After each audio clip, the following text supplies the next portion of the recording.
Hawaiian Airlines, currently undergoing a fleet overhaul process to align itself with ambitions announced by Alaska Airlines Group, is facing complications in having this take place.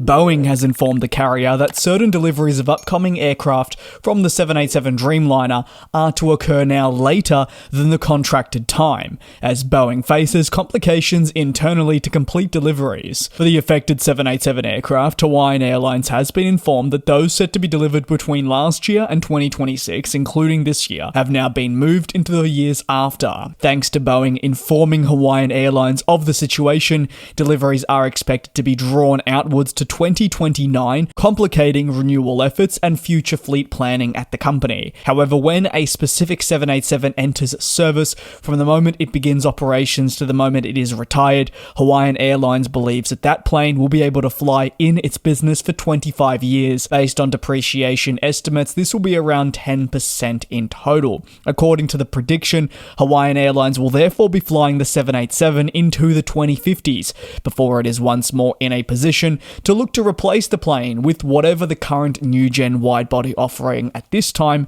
is. While 25 years is a lengthy period for an aircraft at the end of the day, it doesn't mean that Hawaiian Airlines will necessarily hang on to it for this period exactly. A lot can change between now and the next 25 years, and an opportunity may present itself where the airline rids itself of the Dreamliner in 20 years instead of 25. Unfortunately, the delays that I speak of with the flagship 787 product are not isolated and also include single-aisle jets of the Boeing 737 MAX, which was equally important to the group and Alaska Airlines' mainline division. Of course, Hawaiian Airlines being part of this group now. This 737 fleet is now expected to see deliveries for the 737-9 model pushed into 2025.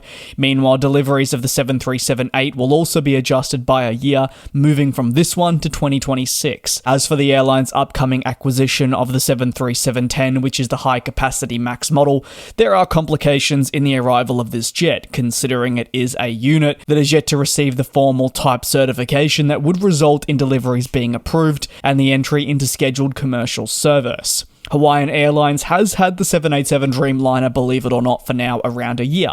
However, just 2 units from this series are in the airline's inventory at the time of recording, and that number isn't expected to grow that considerably across 2025 either. Much of the challenge in the acquisition of planes for Hawaiian Airlines, such as the 787, stems from the complications at American plane maker Boeing, which has not had a smooth operating period by any means. From walkouts of employee groups seeking better pay, which led to production halts, to persistent quality issues. These challenges have crept up on Boeing and impacted their ability to deliver planes on schedule to their airline customers. Moreover, the Federal Aviation Administration continues to have increased oversight of the plane maker's operation, which has prevented production increases. And let's say hypothetically, even if increases were permitted, well, there are supply chain woes that have affected output ramp-ups, as seen with competitor Airbus and their specific aircraft programs, including the A350, which can't be accelerated at the rate the plane maker may have initially intended. Unfortunately, all up, and as a result, Boeing is now being forced to inform customers such as Hawaiian Airlines that their next generation planes, which were meant to be game changers, will be delivered significantly later than initially expected. And as a result, Hawaiian Airlines' delays throw curveballs into renewal efforts, have implications for the continuity of the products offered to customers, affect the broader finances of the business, and much more. But there's not much they can really do. Keeping an open dialogue with Boeing will certainly be important.